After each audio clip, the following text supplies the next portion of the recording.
আমার আমার কাছে এই মুহূর্তে যদি 10 কোটি টাকা থাকে, আমাকে কোন পোস্ট আপনি দিতে পারবেন? মদন মিত্র, আপনি মমতা বন্দ্যোপাধ্যায়কে ক্লিন চিট দিয়েছেন আমি বুঝতে পারছি, কিন্তু একদম চোখে চোখ রেখে বলুন, অভিষেক বন্দ্যোপাধ্যায় কি এই টাকার ভাগ পাচ্ছেন?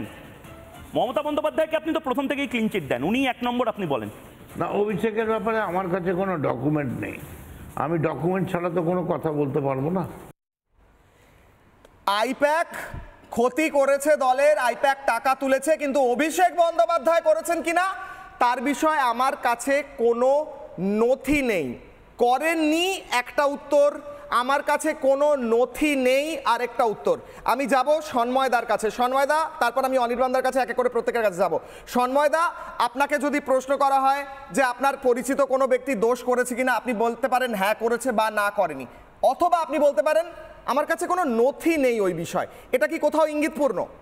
না, একটা কথা বলি, আমার সমস্ত এই এপিসোডটা শুনে প্রথমত মনে হচ্ছে যে মদন মিত্র বিবৃতি দিয়েছেন প্রত্যেকটা চ্যানেলে, প্রত্যেকটা ইলেকট্রনিক্স মিডিয়াকে একদম স্পেসিফিক টাইম ধরে ধরে বিবৃতি দেওয়ার 24 ঘন্টা অতিক্রম করে গেছে। একটু ভালো করে খেয়াল করে দেখো কিশোর, 24 ঘন্টা অতিক্রম করে গেছে, এখনও কিন্তু মদন মিত্রকে শোকজ কিংবা মিনিমাম সাসপেনশন নেই। এটা হচ্ছে প্রথম ইঙ্গিত।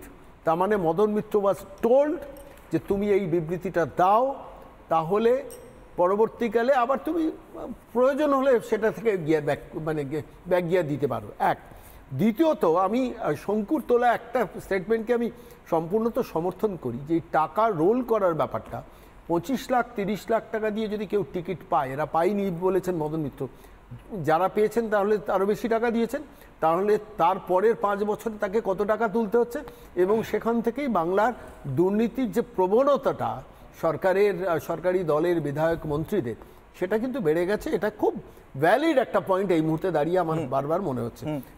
তৃতীয়ত যে পয়েন্ট আমি বলবো, যে কোনো একটা জায়গায় ফাটল সংক্রান্ত যে কথাটা বারবার করে শোনা যাচ্ছে, বেশ কিছুদিন ধরে শোনা যাচ্ছে, এইখানে কিছুটা কি ইঙ্গিত পাওয়া যাচ্ছে যে আলটিমেটলি এদের দিয়ে বিবৃতি দেওয়ার পর, আমি মদন মিত্রকে যদি 1 ঘন্টার মধ্যে তাকে শোকজ করা হতো আমি মানতাম, কিন্তু 24 ঘন্টা বাদে এখনো সুব্রত বক্সির কোনো স্টেটমেন্ট নেই।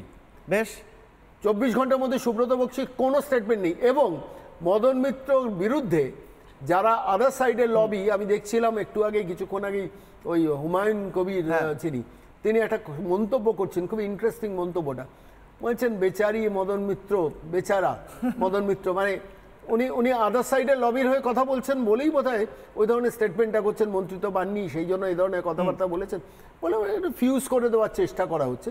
কিন্তু প্রকৃত অর্থে তৃণমূল কংগ্রেস দলের তো উচিত ছিল এই মুহূর্তে ইমিডিয়েটলি ব্যবস্থাটা নেওয়ার।